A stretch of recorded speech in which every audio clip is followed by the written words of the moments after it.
welcome back to ESPN, everyone, where you can get your ultimate Frisbee news in the Lower Mainland. I'm Ari Nittickman. I'm Danny Proby, and we are both so excited to bring you not only a Friday games little recap and this week's games preview, but also a recap of the Empire 5v5 tournament that happened this weekend. Ari, what are you most excited to talk about? I'm most excited to talk about the intense matchups that we saw, all the Elevate kids that were on the field, and how much awkwardness there was in those interviews. I just can't wait to recap those. It was awesome. The interviews were flawless. Well, I can't wait to recap them. Amazing. So, in the juniors section, we had 3 different pools, and they played kind of like mini tournaments twice. So, they played a bunch of games in a pool, and then they reseeded into new pools. And basically, 3 teams kind of got knocked out after the first round of pools, and then 6 teams remained. In these other 2 pools, whichever team is finished first would play each other in finals, seconds would play each other for third, and the third in each pool would play each other for fifth. So, how it ended up shaking down is we ended up having in our power pools Hamber A, Hamber B, and we almost had Hamber 8s, but we ended up getting Britannia. In the other pool, we had Sutherland, Templeton, and Hamber grade 8s. So, Templeton ended up winning their pool, Hamber A ended up winning their pool, so they ended up facing each other in the finals. Now, Ari, we know lots of players on both those teams, so can you give us a little breakdown of what that finals was all about? Well, Hamber, again, they had some strong handler movement. They have a couple kids that we know, Avid and Maya Caitlin. They were putting in lots of work, big bids on defense. But on the other hand, Templeton, not a team that we usually say, not a team that's, finished top at provincials, but there was some strong handling. There was Sam Alonso, sorry. He was just so tall and big that I can't even say his name straight. And, fearless win throws by Tessa and Daphne Bell. It was super gusty this past weekend, but it looked like there was no win for them. So, now that we have previewed both those teams, can you tell us how the game ended up finishing?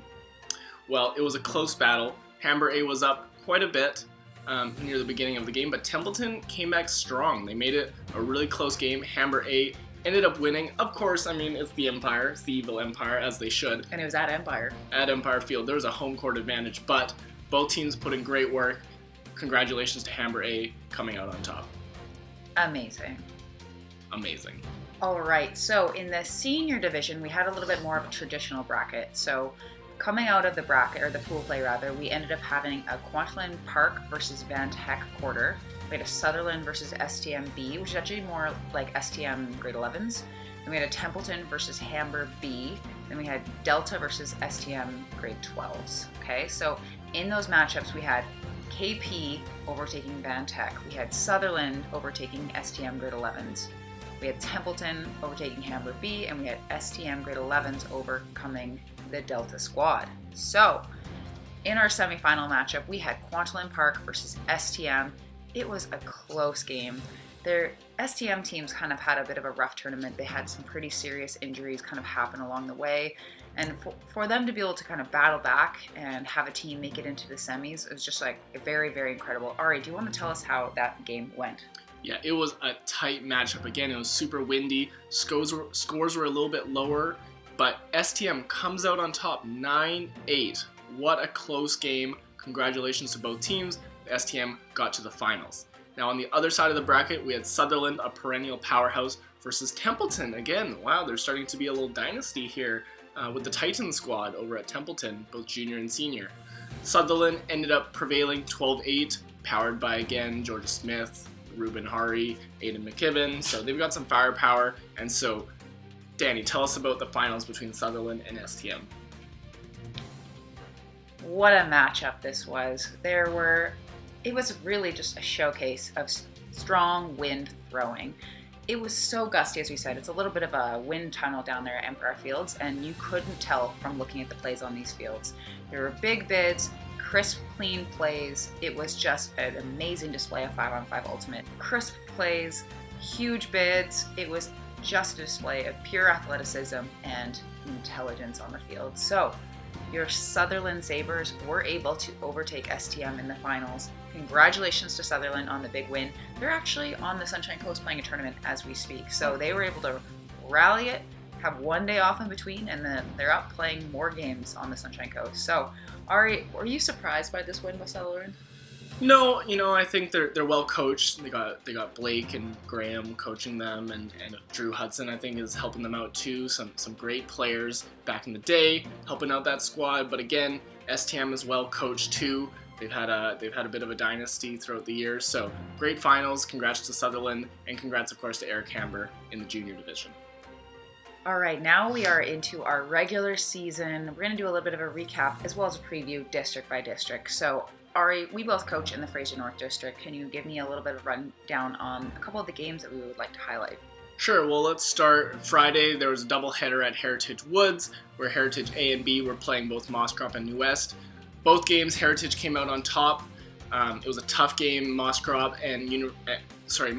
and Heritage B were at Universe Point, and it was like a really long point, super windy. Heritage came out on top for that win. On the other side, Port Moody beat Walnut Grove 8-7, a really close game. So that was the Fraser North. So the rest of the games were a little bit lopsided in the district, so we just kind of wanted to highlight a couple of the more exciting scores. So upcoming this week on Friday or Thursday, we have mostly single headers happening because of Easter long weekend. So we have Mountain playing Mosscrop actually today, so by the time this comes out, that game will have already happened. I'm pretty excited. I hear Mountain has really nice handler movement and they make really good decisions, so it'll be really good for my team to be able to play against them. So, who else are you excited to see play this week? Well, we got Maple Ridge and John Knox, and we got Port Moody versus Heritage. That Maple Ridge-John Knox game I think will be a close game, and we always love to see close games. And then I'm curious to see how Port Moody and Heritage comes out. Heritage is super athletic. They're pretty raw. When it comes to chucking it, they're a big old chuck and throw to their tall friends downwind. So anyways, I'm curious to see how that game pans out. Moving on to the Fraser South District, we don't have a lot of scores for this district. I have requested access to their spreadsheet, so if you do have access to the spreadsheet, send it to me so I can update my scores. So all I know is that there's some teams crushing it, and so I am extremely excited to see our Guilford Pork versus our Queen Elizabeth matchup this week. So that's going to be dope. I'm super excited. Also, KP versus QE is happening this week as well. Ari, what games are you excited for? I think Holy Cross, Surrey Christian will be a good matchup, as well as Region and Delta. Again, there is a lot of parity in all leagues. Quite honestly, there's a few top teams, and then there's some new teams, which is great, and who knows where they'll come out in a couple years. But for now, we are excited for those games that are 8-7, that are 9-8, because it's exciting Ultimate. It is exciting Ultimate. Now, moving into the independent district, or an independent region. We had a very close game, Stratford Hall over Tight. So I believe Stratford Hall was down by 3 or 4 with like 10 minutes, 5 minutes, I don't know, something small left to go, and they ended up winning by 1. So a wild comeback. Are you proud of your alma mater? I was hoping you'd remember it was my alma mater. So yes, I was looking at the stories. I was talking to one of the coaches, our athletic directors, Mr. Nystad. They were super stoked on that win. It's always a good feeling to beat Tight. Historically, I don't think I've ever I think I beat them once in like my 6-year career with Stratford. So it's always good to get a win over them. In other games, Tight over Fraser Academy 7-5. Pretty close game as well. I mean, Fraser Academy, I haven't seen too much of y'all play. I know Mary Leishman goes there, but yeah, very, very tight score, so that's great. On the other hand, we got Vancouver College LFA versus St. John's. Van College LFA took that 8-6. And this week, what we're looking at is West Point Grey Academy versus Stratford Hall. And we also got St. Patrick's versus Vancouver Christian School. So that is your independent religious league update. Independent and religious. Yes. Separate. And or. They don't need to be independent and religious. Mm-hmm. I'm waiting for the first Buddhist school to join. I think they'd be really good at Ultimate. They'd be really good at like calling calm foul calls. Okay. Moving on to Richmond. They're playing again today. We get lots of updates from you. Keep up that social media game. We'll update more about Richmond when we have more updates. Right now, I think we're pretty much caught up. So good luck in your games today. For the North Shore, we were getting some more scores in. We have Handsworth over Argyle 13-9. Ooh. We have West Van over Chadwick 13-11. Tight. So, no, it's Chadwick, not Tight. Oh, got it. Okay, so a Sunshine Coast team. We don't know much about them. You have to take a ferry to play them. They have to take a ferry to play you. I used to live on the Sunshine Coast, so I know what that life's all about.